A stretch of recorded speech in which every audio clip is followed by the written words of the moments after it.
Hello students, myself Kumar Gaurav. आज हम लोग क्लास 9th का जो चैप्टर 1 है, ओरिएंटिंग योर सेल्फ, है ना, ये हम लोग पढ़ेंगे। एक्चुअली इसमें आपको पढ़ना है कोऑर्डिनेट ज्योमेट्री के बारे में। कोऑर्डिनेट ज्योमेट्री के बारे में पढ़ना है आपको। क्या होता है कोऑर्डिनेट ज्योमेट्री, ये हम लोग देखेंगे। देखिए, कोऑर्डिनेट ज्योमेट्री में दो लाइन होता है, एक होता है हॉरिजॉन्टल लाइन, एक होता है वर्टिकल लाइन। क्लियर? ये जो हॉरिजॉन्टल लाइन है इसको हम लोग बोलते हैं एक्स एक्सिस। क्या बोलते हैं उसको? एक्स एक्सिस, ठीक है। और ये जो वर्टिकल लाइन है इसको हम लोग बोलते हैं Y axis. Clear? X axis का एक नाम और होता है एब्सीसा, ठीक है। वाई एक्सिस का एक नाम और होता है क्या? ऑर्डिनेट। क्लियर? अब ध्यान दीजिएगा, देखिए ये जो पूरा प्लेन होता है, जिस प्लेन में ये आपको दो एक्सिस है, ठीक है, इस पूरे प्लेन को हम क्या बोलते हैं? Cartesian plane. क्या बोलते हैं उसको? Cartesian plane. या तो हम इसको कार्टेशियन प्लेन बोलते हैं या फिर इसको हम लोग क्या बोलते हैं? कोऑर्डिनेट प्लेन, है ना। इसका एक नाम और होता है एक्स वाई प्लेन, तीन नाम से जाना जाता है। ध्यान दीजिएगा कि इसमें अगर हम जाएंगे राइट साइड, ठीक है, तो सारा पॉजिटिव होगा। अगर हम जाएंगे लेफ्ट साइड, ठीक है, तो सारा नेगेटिव होगा। अगर हम ऊपर की ओर जाएंगे तो सारा पॉजिटिव होगा, और अगर हम नीचे की ओर आएंगे तो सारा नेगेटिव होगा। इतनी बातें क्लियर है? इसमें कोई डाउट? चलिए, उम्मीद करते हैं इतना तो समझ में आ गया होगा, है ना। अब देखिए, जैसे आपको हम दिखाते हैं, देखिए ये हमने एक लाइन ड्रॉ किया, ये वर्टिकल लाइन है ना। ये जहाँ पर दोनों कटता है इसको बोलते हैं ओरिजिन। क्या बोलते हैं उसको? ओरिजिन। मतलब जहाँ पर एक्स और वाई आपस में इंटरसेक्ट हो रहे हैं तो क्या बोलेंगे?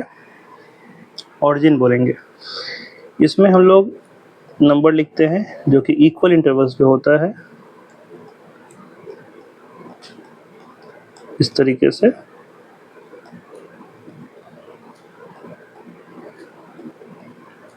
ये सारे इक्वल इंटरवल्स पे हैं, इधर माइनस में लिखेंगे, है ना।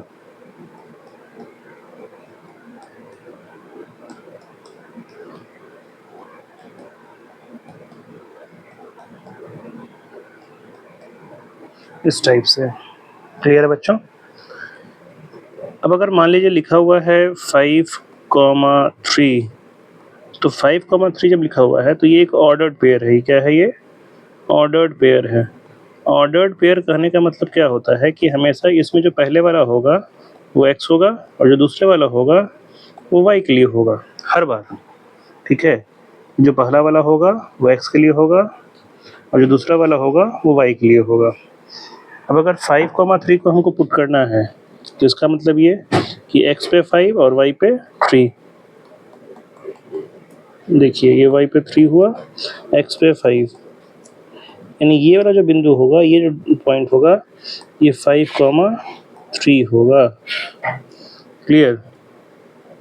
अगर मानिए लिखा हुआ है 3,2, ठीक है, तब क्या होगा कि x का 3 y का 2, x का 3 y का 2, यानी ये वाला,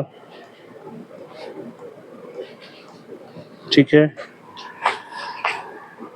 इतना में कोई डाउट? चलिए अब देखिएगा, अगर हम बात करें इसको 3,2 था, ठीक है, 3,2 है, तो ये जो है 3, ये परपेंडिकुलर डिस्टेंस फ्रॉम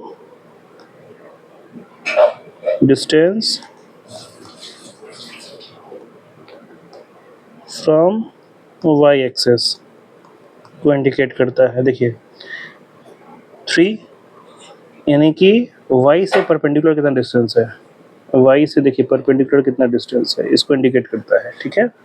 और ये वाला जो है सेकंड जो है ये perpendicular distance from x axis को इंडिकेट करता है। क्लियर? Z2 तो ये x से कितना परपेंडिकुलर डिस्टेंस पे है ना, इसको इंडिकेट कर रहा है। क्लियर है बात को? तो इसको आप ऐसा भी लिख सकते हैं, ठीक है। जैसे इसमें क्वेश्चन कैसे पूछेगा, क्वेश्चन लिखा रहेगा find perpendicular distance of the following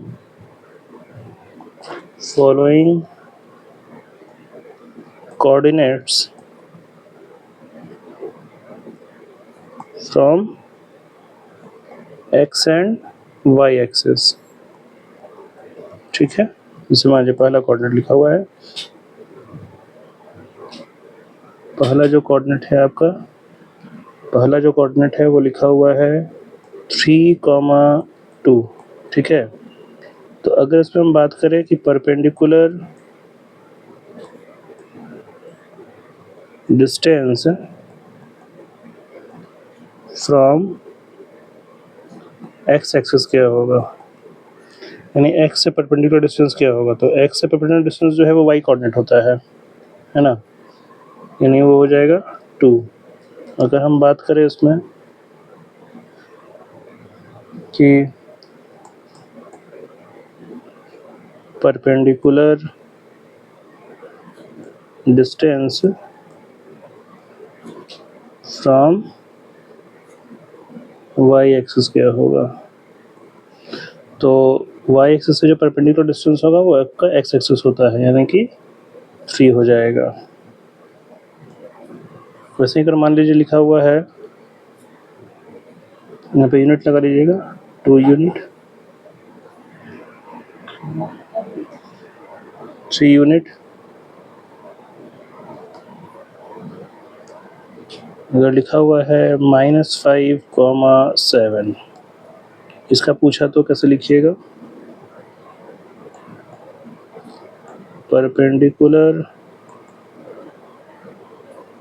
distance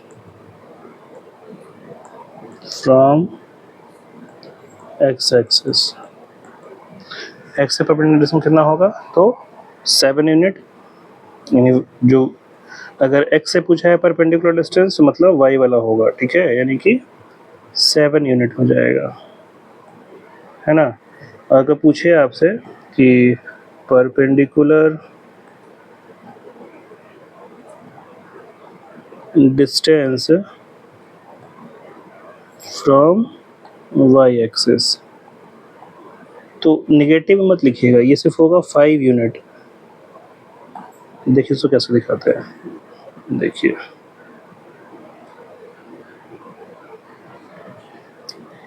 मान लीजिए यहाँ -5 लिखा हुआ है, यहाँ -5 है और यहाँ 7 है, ठीक है। तो देखिए ये आपका x एक्सिस हो गया, x डैश यहाँ मेंशन करते हैं, ये हो गया y, नीचे हो गया y डैश, है ना। तो x से ये परपेंडिकुलर है, ये परपेंडिकुलर हुआ x से, है ना। तो x से कितना परपेंडिकुलर हुआ, 7, कितने यूनिट है x से परपेंडिकुलर, 7, ये 7 यूनिट परपेंडिकुलर हुआ, है ना। ये y से परपेंडिकुलर है, तो y से कितना परपेंडिकुलर है, 5, है ना। तो इसलिए y एक्सिस से कितना हो गया परपेंडिकुलर, 5 यूनिट, और एक्सिस से कितना हो गया परपेंडिकुलर, 7 यूनिट। उम्मीद करते हैं आपको यहाँ तक क्लियर हो गया होगा, ठीक है। तो इस वीडियो में इतना ही, फिर हम बाकी के कंसेप्ट्स को अगले वीडियो में देखते हैं। ओके।